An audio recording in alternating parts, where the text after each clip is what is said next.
Start with a Fox News alert because the director of the FBI confirming there are over 100 Americans who've traveled to Iraq and Syria to fight with the terrorist organization ISIS. Hi, everyone. I'm Gretchen Carlson, and this is The Real Story. 12 Americans are believed to be directly fighting with terrorists in Iraq and Syria. I met earlier this week with the Turkish president and Americans, entry into the United States over the porous southern border. And then there's a third threat, which is a miracle mall near you. All right, so the other threat we heard about. United States. One, in part, for revenge for our. Start with the subway threat. The administration here saying they had not heard about it. The Iraqi prime minister saying that's what he heard. What are we supposed to think? Well, the Iraqi prime minister is saying that his security forces are cleric, that's very radical, pro-ISIS, that I interviewed. And I talked to him shortly after the first beheading of an American by ISIS, Foley. And what he told me was that. So he says Sharia law coming to the United States. Is that just an idle threat, or is there anything behind that? Well, there are Chowdhury, who you just saw. He has set up Sharia patrols in the area around London to make people not drink alcohol. Another big threat that came out today. And he was the bomb maker, was he not? Absolutely. All right. Ryan, always great to get your insights. Thank you. Thank you. So a desperate search underway right now for an accused cop killer.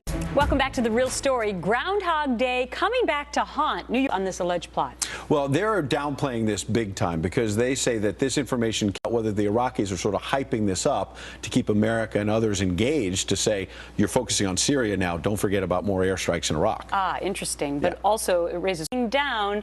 Interesting timing to you or not? Oh, very interesting timing, because we try to race this through. Republicans are going to try to slow it down. Second part of that's just interesting. We're going pressure to say, turn over some documents. You know what else that gives Fox News?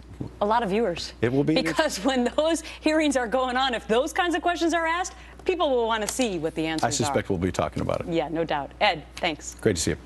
We'll talk. Weston, welcome to the panel. I don't think you've been on before. Thank you, Gretchen. Thanks for having me. All right. So I'm going to let you start it off. Politics, anyone, with regard to terror now? Will this be good or bad for Republicans and Democrats in the midterm elections? Well, there's a long-standing issue that's as serious as terrorism, but they can show voters, particularly ones who take this issue very personally, that it's going to be okay, and that the Republican Party has a platform that's strong enough and serious enough to move forward in a dangerous world. But it's already being politicized. If you look at the New Hampshire, well, now Obama himself wasn't that big on having a strategy. I'll tell you, if I were Obama, what I'd be concerned about, or the Democratic Party, what I would be concerned about are Democrats like me, for example. Very important issue, which is expanding a war to another sovereign nation, despite the fact that maybe those Democrats, not me, but people like me, may stay home. They may say, look, I'm so disgusted with my own party that I might not even come out this year. All right, let's see how Americans feel about terrorism. Fox News poll, 2014 congressional thinking as much about terrorism until now.